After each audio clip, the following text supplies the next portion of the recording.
बजरंग महादेव पाटील, पाडळी खुर्द, तालुका करवी, जिल्हा कोल्हापूर. मी हे जीवाणू वापरल्यामुळं हे ऊस माझा चांगल्यापैकी आला आहे. मेहनत कमी बसल्या. खोडवा पीक आहे. खोडवा पिकात 22-23 पेऱ्या सुटल्यात. 10 ते 11 महिन्याचा ऊस आहे. नोव्हेंबरला गेल्या वर्षी ऊस सुटला होता. चालू वर्षी माझ्या अंदाजानं 53 टन गेल्या वर्षी झाला होता. तर ह्या वर्षी 100 टन ऊस होईल असा माझा अंदाज आहे. क्षेत्र माझं 1.5 एकर आहे. 1.5 टनानं ते सहज पडेल खोडव्याला. आणि 12 महिन्यात 13 महिन्यात ऊस जाणार. आणि त्यामुळं बाकीचा रासायनिक खत मी वापरलेलं नाही. रासायनिक खत न वापरल्यामुळे माझा खर्चात बचत झाली आहे. भांगलणीत बचत झाली आहे.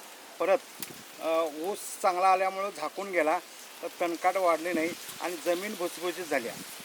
आणि जीवाणू हे उत्कृष्ट प्रकारे हे काम करते.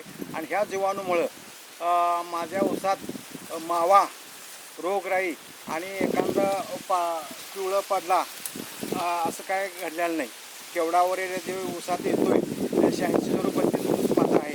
त्यात केवड्याचं प्रमाण इतरांच्यात आहे, पण माझ्यात केवड्याचं प्रमाण नाही. व्हॉट्सअपला तुम्हाला आता हे मुलाखत दिली, त्यात त्यांनी फोटो घेतल्यात. त्यात तुम्हाला कुठेही केवडा दिसणार नाही. आणि ऊस 1 नंबर आहे.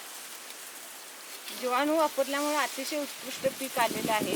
आणि इथनं पुढे कायमच आम्ही जीवाणू वापरून असा ऊस भरघोस उत्पन्न आणायची आमची इच्छा आहे.